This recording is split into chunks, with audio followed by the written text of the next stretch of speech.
Chers Ivoiriens, chers frères et sœurs, c'est avec un réel plaisir que je vais vous présenter les projets que nous serons amenés à mettre en œuvre ensemble. Ces projets ont été conçus avec chacun d'entre vous de manière directe ou indirecte. Et je voudrais ainsi vous en remercier.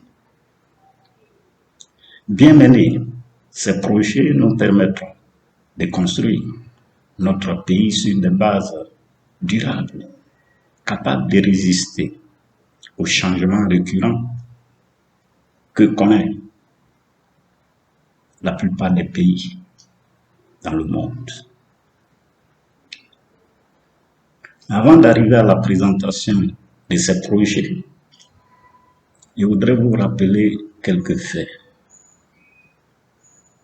Le premier, il s'agit des transferts internationaux au sein de l'UEMOA. La bonne pratique voudrait que ce soit les établissements agréés, notamment les banques et certains établissements financiers, qui effectuent des transferts hors de l'UEMOA au-delà d'un certain montant. Mais force est de constater qu'avant 2013, beaucoup d'opérateurs se livraient à ces opérations de transfert hors de la zone UEMOA sans agrément et sans se conformer à la réglementation bancaire. Mais à compter de 2013, les choses ont changé. L'ordre est revenu. Désormais, c'est les établissements agréés, suivant la réglementation bancaire édictée par la BCEAO, qui ont qualité à effectuer ces transferts, évitant ainsi les incertitudes sur la fiabilité des opérations financières ainsi que leur fluidité au sein de notre espace UEMOA.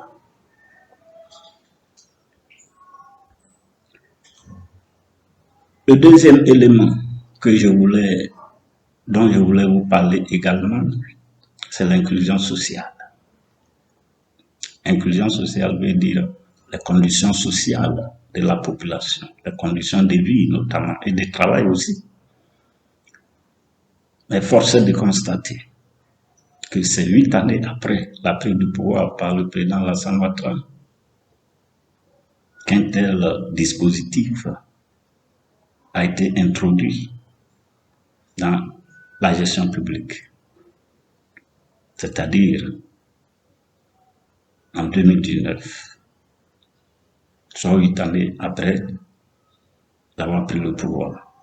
Et cela n'a été possible qu'avec nos écrits, nos publications,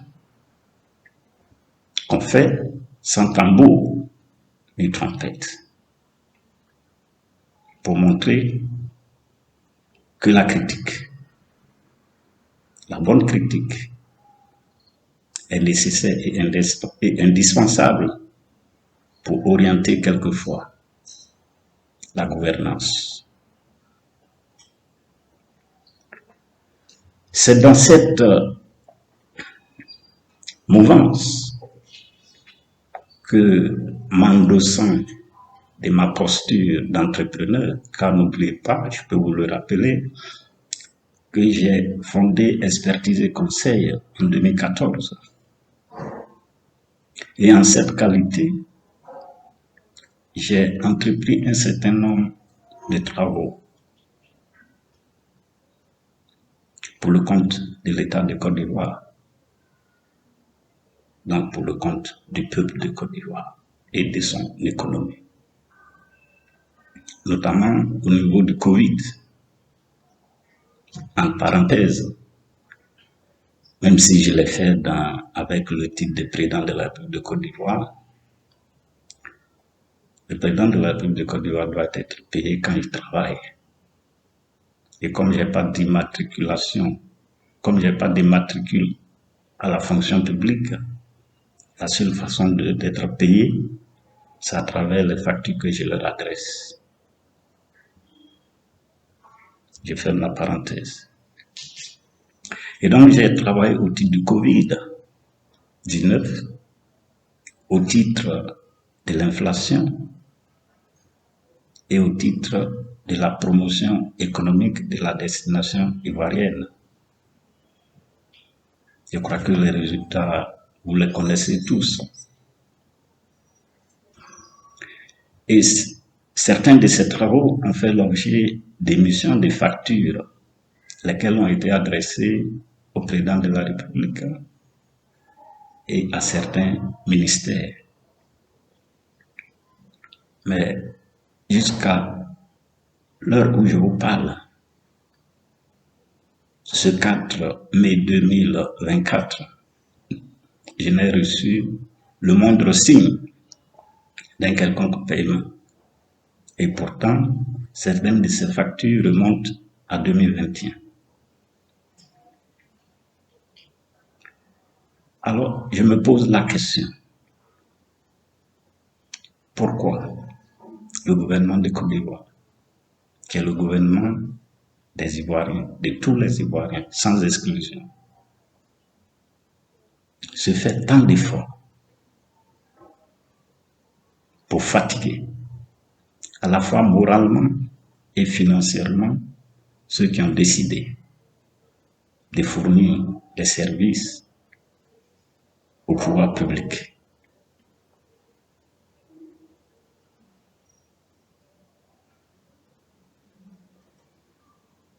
Je voudrais ajouter que je ne suis pas le seul dans cette attente de paiement. J'ai beaucoup de mes compatriotes entrepreneurs qui souffrent également de l'incapacité de l'État à honorer ses engagements. Je trouve que ce n'est pas acceptable.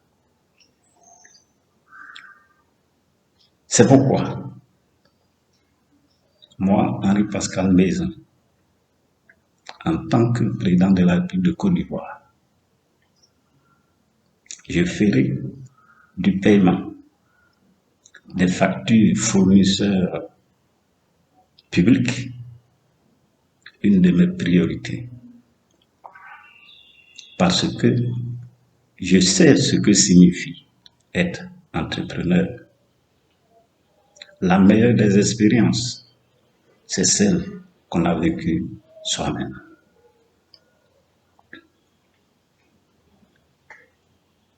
Alors, brièvement, malgré cet état de fait, oui, parce que ce sont des faits difficiles à supporter, je continue de garder confiance en chacun d'entre vous, en nos aînés, en tous nos aînés, ayant ou non déjà participé à la gestion publique des affaires. En notre jeunesse également, j'ai confiance. Dans cette perspective heureuse, nous pourrons construire et nous engager dans des voies pour consolider les acquis. Alors, je voudrais donc, après cette petite introduction, vous dire maintenant de quoi il s'agit au niveau des projets, parce que c'est l'objectif de cette présentation. Je vais vous dire tout de suite que ce que je vais vous citer n'est pas exhaustive, ce n'est pas une liste définitivement arrêtée. Elle peut toujours faire l'objet de corrections, elle le sera nécessairement. Ainsi, vous avez au titre de la justice, l'objectif, c'est d'avoir une justice plus juste. Au titre de la terre et donc du foncier, c'est d'avoir notre terre et ses eaux, ainsi que tout ce qu'elles contiennent comme ressources naturelles, être bien géré et surtout bien protégé. Avoir une administration publique à la hauteur de nos ambitions, une administration publique moderne et efficace. Une agriculture dont l'objectif c'est d'être moderne, compétitive et autosuffisante sur le plan de l'alimentation. Au niveau des petites et moyennes entreprises, désormais bien encadrées, pour que nous ayons des entreprises qui se créent, mais qui réussissent. Pour cela, il sera entrepris la construction des sièges socio-fonctionnels pour l'ensemble des organisations socio-professionnelles. Imaginez-vous, chers frères et sœurs, que vous retrouvez ensemble pour tous les secteurs d'activité leur groupement socio-professionnel sur un même site. Quelle synergie! Au titre de l'économie mal organisée, dite économie informelle, elle sera l'une de nos principales préoccupations. Pourquoi? Parce que l'économie bien organisée n'emploie pas plus de 2 millions de personnes sur un effectif de population active de plus de 10 millions. Donc imaginez l'écart. Cet écart, moins les chômeurs, c'est le secteur informel qui l'emploie. Donc c'est une économie très importante. Cette partie de l'économie a droit à toute notre attention lorsque nous serons au pouvoir. Donc, pour accompagner cette dynamique, dont l'objectif, en ce qui concerne le secteur mal organisé, c'est de créer presque un peu dans tous les domaines, que ce soit au plan domestique, que ce soit au plan artisanal, au plan culturel, au plan sportif, au plan agricole, au plan culturel, bref, dans tous les domaines qui emploient du personnel de façon fortuite, c'est de faire en sorte que désormais nos compatriotes de ces différentes activités travaillent décemment et dignement et reconnus comme tels. Nous ferons tout pour que le nouveau code du travail à mettre en œuvre tienne compte de cette dimension. Ainsi aussi, pour améliorer ce secteur mal organisé, nous allons ouvrir une fenêtre sur la possibilité de légaliser le commerce de certains produits jugés néfastes pour la santé humaine. L'objectif affiché est de maîtriser toute la chaîne de valeur de tels produits et aussi de mettre en œuvre un dispositif de veille sur l'état sanitaire de leurs consommateurs. C'est très important. Il nous faut également un système éducatif connecté, parce que l'objectif c'est que tous nos enfants, en tout cas à partir d'un certain niveau, se frottent convenablement à l'usage de l'informatique et donc de l'Internet.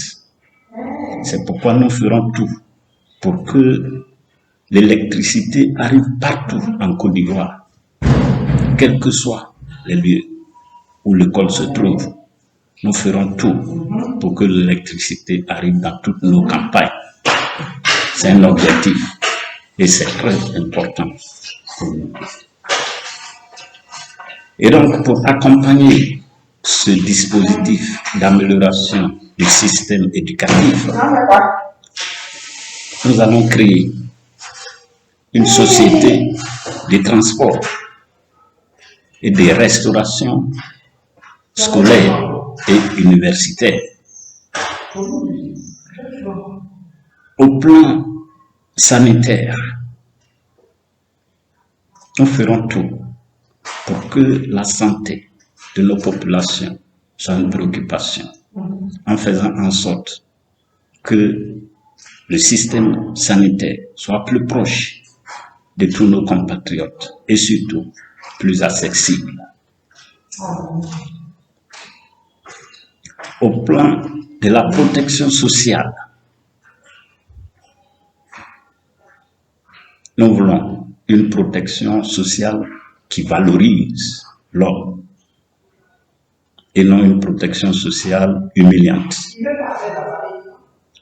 La protection sociale valorisante consiste à accompagner tous ceux qui sont en situation difficile, à les accompagner à s'en sortir en étant désormais des créateurs de ressources pour aider à leur tour d'autres personnes. Bien sûr, on n'exclut pas d'aider financièrement certaines catégories de personnes, notamment les personnes qui ne peuvent pas du tout, pour diverses raisons, effectuer quoi que ce soit comme activité. Au titre de la protection sociale, toujours, on ne pense pas qu'à la jeunesse, on pense aussi à la vieillesse. Nous tous, nous serons vieux un jour. Voilà, donc on pense à la vieillesse. Et donc c'est pour ça qu'il sera entrepris de construire une cité dédiée essentiellement aux personnes âgées, vivant seules, avec ou sans les moyens de se procurer les services des personnels domestiques.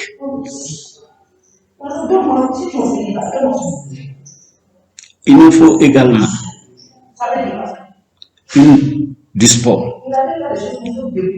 Le sport est très important et c'est pour ça que nous voulons que la pratique du sport soit fraternelle et que la pratique du sport donne la vie.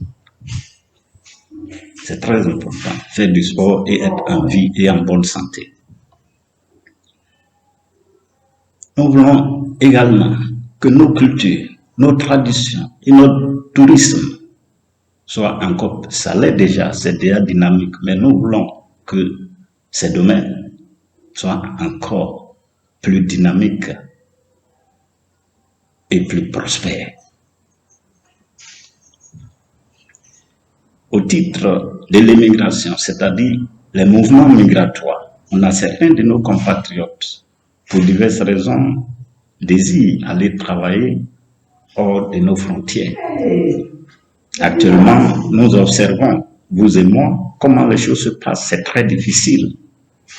L'objectif affiché, c'est de faire en sorte que désormais, tous nos compatriotes puissent émigrer de façon humaine, en les accompagnant de bout en bout. In fine, un Ivoirien qui se retrouverait dans n'importe quel pays à travers le monde, les autorités légales de la Côte d'Ivoire doivent savoir où cet Ivoirien se trouve et intervenir si besoin est auprès de lui. Au titre de la gestion des catastrophes naturelles, comme vous pouvez le constater, c'est pas facile quelquefois. Événements naturels, c'est des choses qu'on ne prévoit pas, mais qui arrivent. Personne ne peut maîtriser ce que Dieu veut faire. Voilà, Dieu décide et les choses arrivent. Mais en tant qu'être humain, on peut prendre déjà des dispositions pour limiter les dégâts lorsque ces choses qu'on ne peut pas maîtriser nous arrivent. Donc, il y aura un dispositif de gestion plus efficace des catastrophes naturelles et des événements imprévus.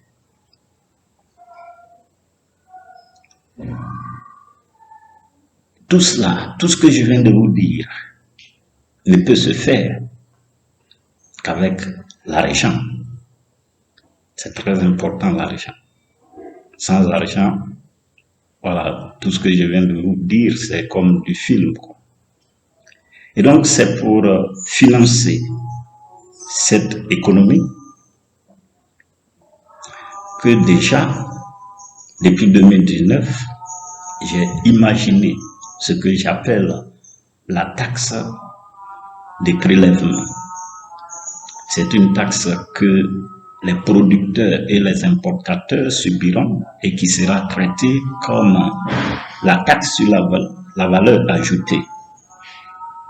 Ce sont des petits montants qu'on va prélever sur chaque unité vendue de quelques produits commercialisés en Côte d'Ivoire. Et la somme collectée nous permettra de financer notamment le secteur informel dont je viens de vous parler, l'agriculture vivrière aussi, ainsi de suite, ainsi de suite. Donc ça, c'est le premier dispositif. Le second, c'est l'émission d'obligations vertes. Bon, d'autres appellent ça obligation carbone, obligation durable. Mais l'objectif affiché, c'est de permettre désormais que celui qui veut nous aider à financer notre économie sache dans quelle activité, de façon précise, son argent s'en va. C'est l'objectif que nous voulons atteindre avec les bailleurs de fonds. Quand nous irons à la Banque mondiale ou au FMI pour demander par exemple 10 milliards de dollars, nous dirons dans les détails, voilà les activités concernées par ce besoin de financement. Actuellement, ce qui se fait, c'est que avec le déficit, on peut aller à la Banque mondiale ou FMI et puis prendre l'argent et l'affectation après, bon, ça peut poser problème.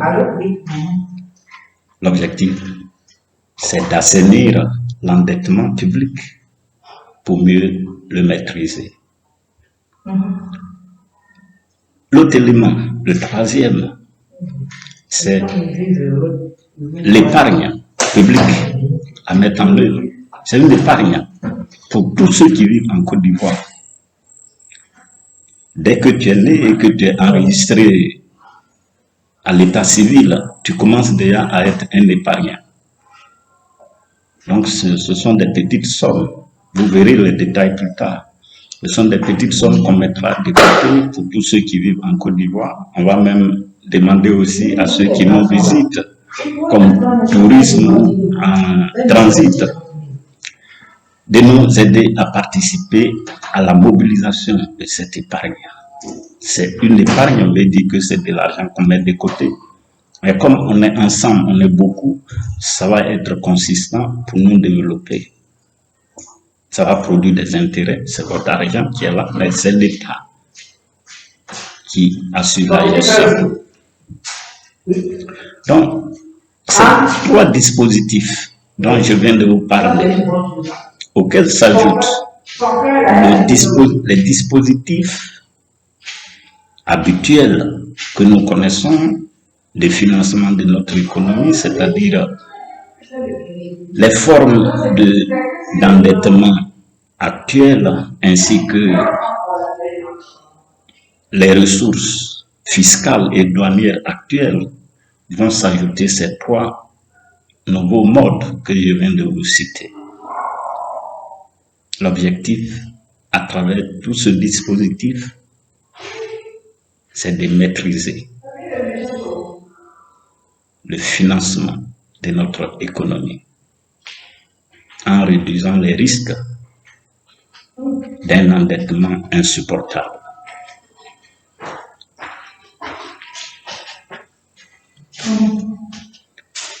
Je voudrais donc vous remercier pour votre attention